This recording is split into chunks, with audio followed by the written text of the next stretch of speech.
Unironically, one of the companies with a better reputation in gaming has good right in the name.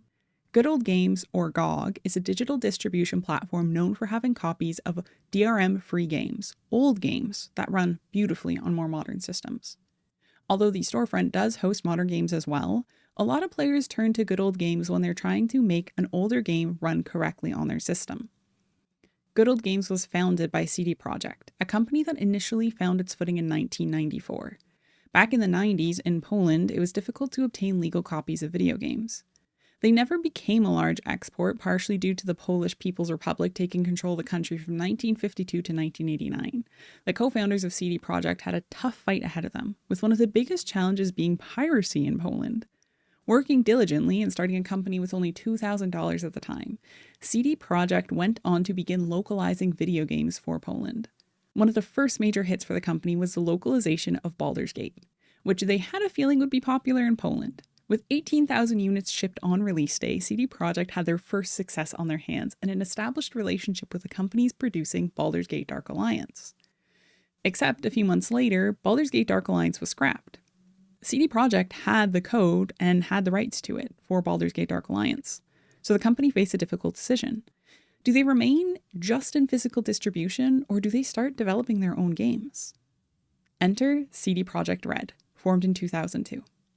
Using the code formerly intended for Baldur's Gate Dark Alliance, the company got to work on the release of The Witcher.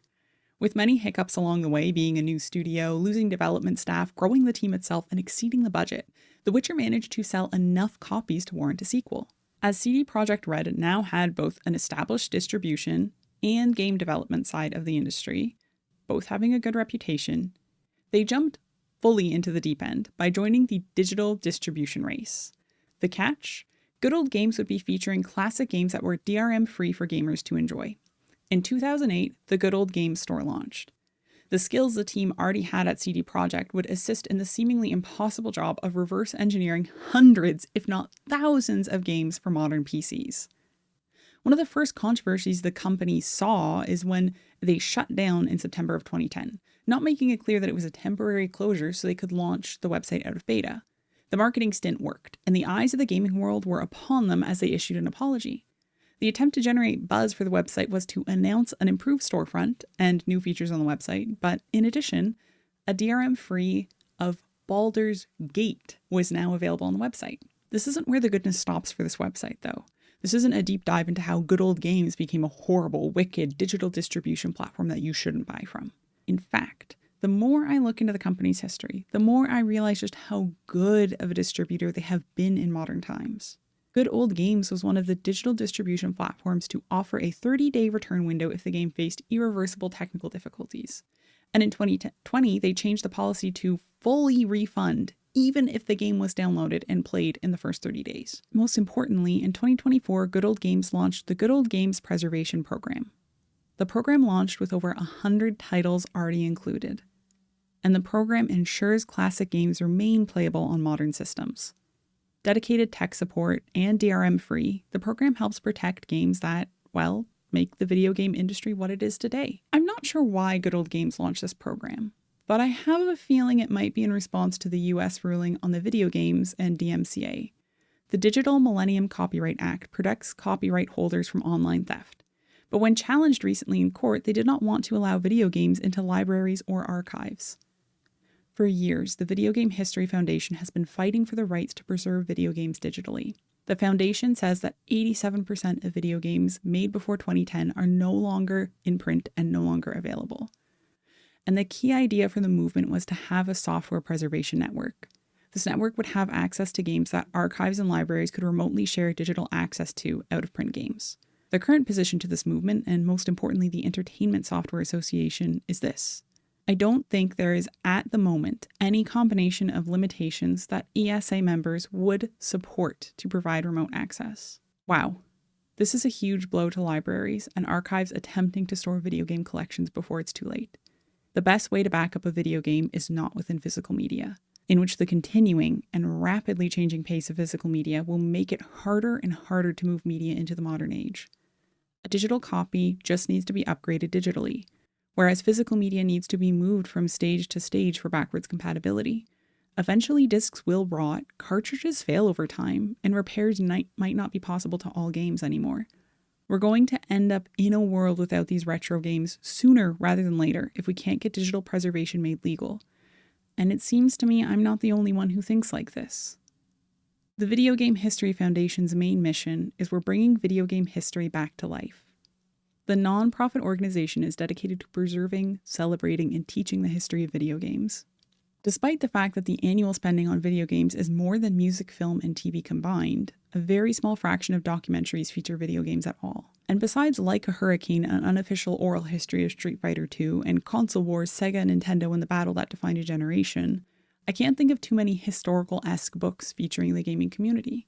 The Video Game History Foundation's focus is on 3 parts: preservation, education, and advocacy. And it's unfortunate that the advocacy part seems to be not getting a lot of notice. And the work they do is shut down by, well, let's be honest, likely companies shutting it down because they want the cash horse from re-releasing retro games when times are tough. But there are companies who care, players who care, and developers who care about preserving history. One of the bigger players in the preservation game right now is Good Old Games. Obviously from the extensive library they already offer, but from the new program, the Preservation Program. With 102 games listed in the program, the premise is simple. The Good Old Games Preservation Program ensures classic games remain playable on modern systems. That's it. What isn't simple is the execution. Included in the Good Old Games Preservation Program is Warcraft 1 and 2 BattleNet Edition from Blizzard.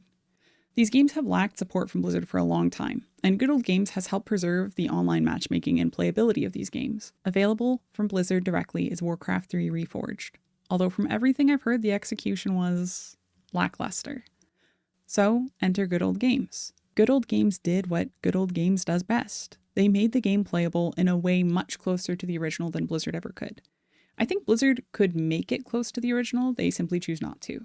A lot of modern developers have the feeling of knowing better, when the sad part is, a lot of us just want the original experience, bugs and all. And let's be fair to Blizzard, they did a pretty good job with this in the initial launch of Classic Realms for World of Warcraft.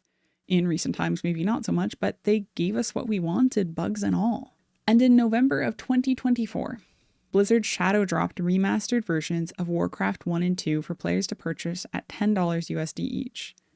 This isn't a bad price. I'm not mad about it since it takes time to update these games. But what I am mad about is Blizzard asking Good Old Games to delist Warcraft 1 and 2 BattleNet Edition from the Good Old Games store shortly after it was added to the game preservation list. It is to my understanding they also asked them to remove them from the list. A huge part of Good Old Games' preservation list is in the statement. Time is erasing the games that shaped you. Forgotten, incompatible, unplayable. I have no doubt that the developers working diligently on keeping these games updated and adding more to the list at Good Old Games truly believe in preservation of history. What I think Blizzard has shown us is they simply do not care. They do not want this to be a thing. If they can re-release Warcraft 1 and 2 again in 20 years, I think they would. And they charge us for it again too. Make no mistake, Blizzard has asked for this game to be removed from the store and the list as a way to make money from us. This was not a move for our benefit, but it opened an opportunity for Good Old Games to shine even brighter in our gaming landscape. Okay, this episode is kind of starting to sound like a love letter to Good Old Games, and maybe it is. I don't know. I just really, really admire what's been done here. This means a lot to me. The game's preservation list has already had an update to the terms, less than 1 month after launch. Good Old Games has made an amendment to the program. Going forward, even if a game is no longer available for sale on Good Old Games, as part of the Good Old Games Preservation Program, it will continue to be maintained and updated by us, ensuring it remains compatible with modern and future systems. And it's not like we haven't noticed. News outlets have picked up the story, lots of YouTube videos celebrating Good Old Games, saying to never miss an opportunity for press. People are noticing. But the only thing I'm regretting is, I don't think we're noticing the big picture here. We have 2 major issues we keep coming back to at Beyond the Button Mash. Layoffs, but also video game history preservation. It turns out writing a podcast about the video game industry will make you realize what's important to you pretty quickly, even if you don't know. And for me, keeping these pieces of our history is important.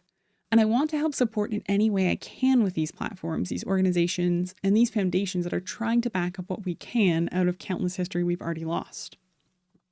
Think about it. If one of your favorite games suddenly vanished and you could never play it again, People vaguely remember, but they don't really remember. And maybe some mechanic is relevant to something you're working on, or you want to make a comparison to it and you just can't access it anywhere. This is the reality of what's happening to video games, and it's going to continue happening until we get the rights to back up these games digitally.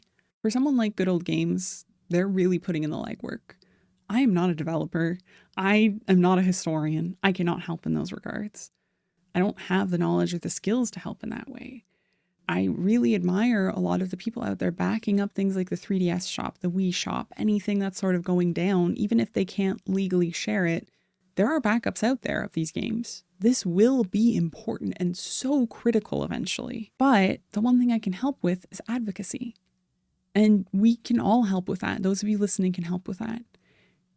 Whenever you have the moment to talk about video game history, whether it's the Video Game History Foundation or it's Good Old Games or it's how video games are disappearing, do so with your friends. We all need to care in this regard. We need to talk about it more. Because the only way that we get something good out of this is if we can encourage those who are working so diligently on this and say, I'm listening and I'm watching and I'm doing my part as best I can. And it might not be perfect, but you're helping, you're trying. We need to preserve video games if we want to continue saying that we love this industry, that we think this industry has a long way to go. We need these games. We even need that stupid little Golem, Shadows of Mordor, or whatever that stealth game was, because we need to be able to look back on everything. And maybe there's something of value from that game too. So I guess the main point of this is write on Good Old Games and continue talking about this with everyone, please, as best you can. My name is Alana, and you've been listening to Beyond the Button Mash. Be sure to subscribe on YouTube or on most major podcasting platforms like iTunes or Spotify for future episodes. Thank you for listening.